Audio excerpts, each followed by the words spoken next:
बिहार में शहरों के विकास की गति धीमी है। अभी विकास 15.5% की दर से हो रहा है, जबकि इसे 35% की दर तक पहुंचाने का लक्ष्य रखा गया है। बताया गया है कि प्रस्तावित 12 सैटेलाइट टाउनशिप के इंफ्रास्ट्रक्चर के लिए हुडको 1 लाख करोड़ रुपया देगा। इनके अलावा सरकार का अनुमान है कि प्राइवेट पार्टनर्स 6 लाख करोड़ रुपया देंगे। इससे अधिक पैसों की भी जरूरत पड़ सकती है। पटना पश्चिम यानी नौबतपुर वाले साइड में पाटलिपुत्र सिटी बनेगा। सारण जिला और वैशाली के बीच सोनपुर में ग्रीनफील्ड सिटी का निर्माण होना है। सोनपुर और हाजीपुर साइड गंगा पर पटना को 2 जगह नए पुल द्वारा जोड़कर नजदीक किया जा रहा है। सोनपुर में पहले से ग्रीनफील्ड एयरपोर्ट के निर्माण का प्रस्ताव भी घोषित है। सोनपुर ग्रीनफील्ड सिटी एक तरफ वैशाली जिला और बुद्धिस्ट सर्किट के नजदीक होगा और दूसरी तरफ सारण के भी नजदीक होगा। इस सिटी का नाम हरिहर क्षेत्र सिटी होगा। सैटेलाइट सिटी की घोषणा सरकार ने अपनी तरफ से कर दिया है। इस क्षेत्र के किसानों को इससे आपत्ति है। पटना के नौबतपुर में स्थानीय निवासियों ने प्रोटेस्ट किया है। नौबतपुर में पुनपुन क्षेत्र के और मसौड़ी क्षेत्र के किसान भी सैकड़ों की संख्या में आए। ये किसान संघर्ष समिति बैनर का निर्माण करके आए हैं। किसानों की जमीन केंद्र और राज्य सरकार में बैठे सत्ताधारी की कृपा से नहीं है। हम लोगों के पूर्वज को जो प्रकृति ने जो जमीनें मुहैया कराई थी, जंगल पहाड़ के रूप में उसको काट करके समतल बना के खेती के लायक जमीन को बनाया और वो खेती के लायक बना करके आज अपने आने वाले भविष्य में अपने बच्चों के भरण पोषण और जीवन यापन के लिए यह सत्तू नमक खा करके नमक रोटी खा करके जमीन को बचा रखा है। लेकिन हाल के दिनों में कि राज्य सत्ता में बैठे लोगों ने बड़े बड़े पूंजीपतियों की दलाली की भूमिका में हमारी ज़मीन को इन लोगों के हाथों गिरवी रख दे रहा है, यह कहते हुए कि यह ज़मीन आपकी नहीं है, आप टैक्स देते हैं, हम उसके मालिक हैं। बराबर ही लोग भाषण में सेवक कहता है, लेकिन मालिक बना हुआ है व्यवहार में।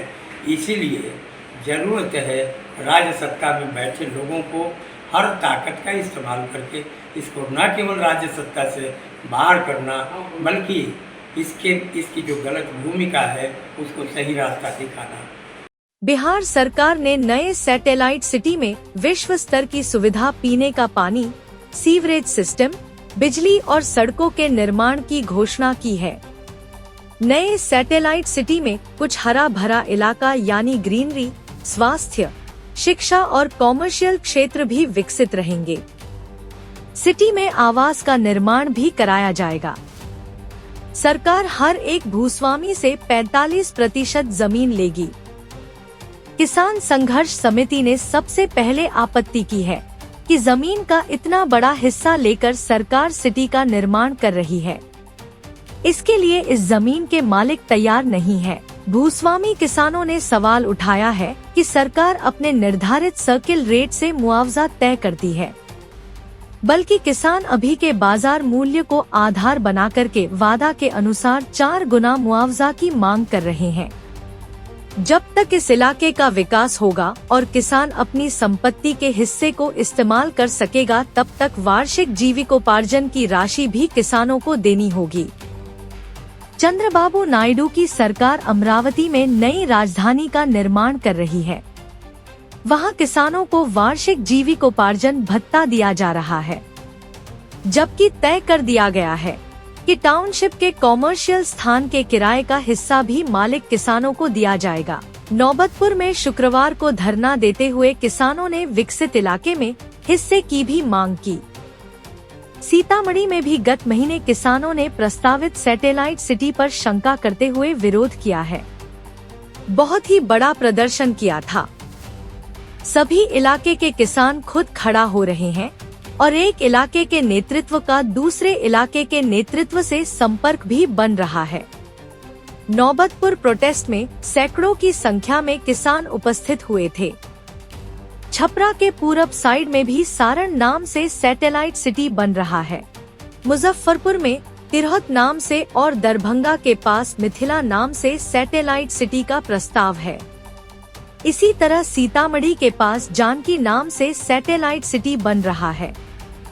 सहरसा जिले से लगे हुए कोसी, पूर्णिया सिटी, भागलपुर के पास विक्रमशिला, मुंगेर के पास अंग और सासाराम के पास डेहरी सैटेलाइट सिटी बनेगा। डबल इंजन सरकार ने इन नए सैटेलाइट सिटी के लिए नक्शा भी जारी किया है। जब तक यह सिटी नए सिरे से विकसित नहीं कर लिया जाएगा, यहाँ की जमीन की खरीद बिक्री पर सरकार ने रुकावट लगा दी है। 18,000 एकड़ से लेकर 24,000 एकड़ तक का क्षेत्र अलग अलग चिन्हित किया गया है।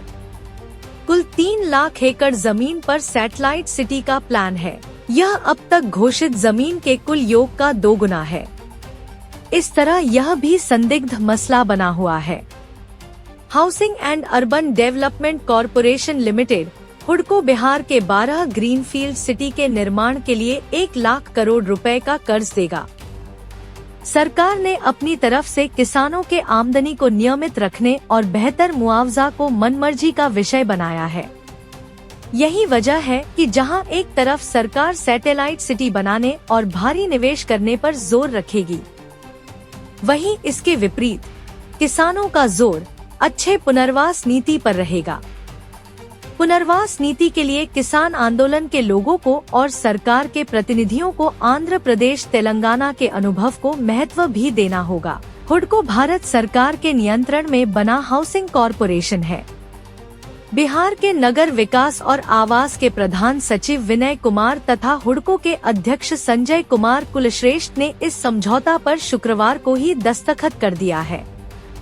सब जल्दीबाजी के बीच में किसानों के राय को कोई महत्व नहीं दिया जा रहा है, जबकि सब कुछ योजना किसानों की जमीन पर ही बन रही है। अदालतों से भी राहत मिल जाए, इसके लिए विचार कर रहे हैं। सीतामढ़ी से ऐसी खबर मिली है।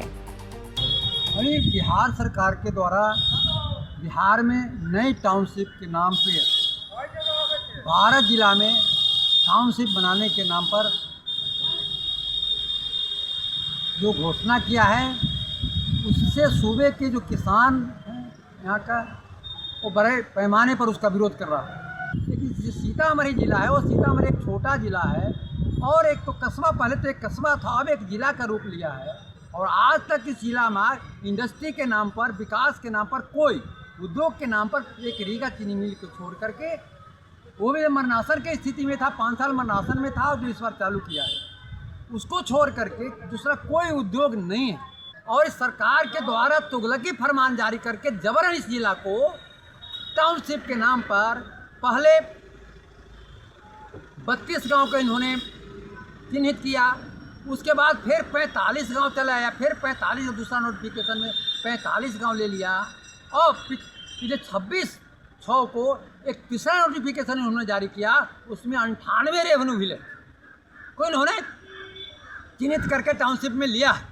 और तुगलकी फरमान जारी करके इन्होंने जो किसान की ज़मीन बेचना है, खरीदना है, घर बनाना है, मकान बनाना है, दूसरे कुछ करना है ज़मीन पे, सारे ज़मीन पर इन्होंने प्रतिबंध लगा दिया। हमारी बिक्री से भी प्रतिबंध लगा दिया, न्यू कंस्ट्रक्शन पर प्रतिबंध लगा दिया। दूसरा कोई नए वर्क हम करेंगे, कोई अपना इंडस्ट्री कोई लगाना चाहे, कोई अपना कोई फैक्ट्री लगाना चाहे, उसको भी इन्होंने बंद करा दिया। सरकार के भूमि अधिग्रहण के मामले में एक एक कर अलग अलग जिलों में किसान एकजुट हो रहे हैं, परंतु उनके बीच पूरी जानकारी के आधार पर राज्य स्तर पर कोई एक स्ट्रेटजी नहीं बन पा रही है। भूमि अधिग्रहण में एक संदेह यह भी दिखती है कि पहले जितनी जमीन पर रजिस्ट्री का रोक लगा है, इसका दायरा बढ़ाया जा रहा है। एक मामला यह भी है कि सोनपुर के पास टोपो लैंड घोषित कर जमीन के बड़े हिस्से पर किसानों को बेदखल करने की भी चालाकी चल रही है। गैरमजरुवा गवर्नमेंट लैंड या अन्य से किसानों के हक कब्जे को खारिज करने की कोशिश चल रही है। इसमें बहुत अधिक विश्रांति यानी अनर्थकारी परिस्थिति बन रही है। टाउनशिप की खबरों पर पैसे वाले उद्यमी ध्यान लगा चुके हैं। जबकि जमीन के असली मालिक सब कुछ देखकर परेशान है। आने वाले समय में यह पूरे बिहार की राजनीति पर असर डालेगा। इस वीडियो पर आपके कमेंट का इंतजार रहेगा। देखिए, शेयर कीजिए और चैनल को सब्सक्राइब कीजिए।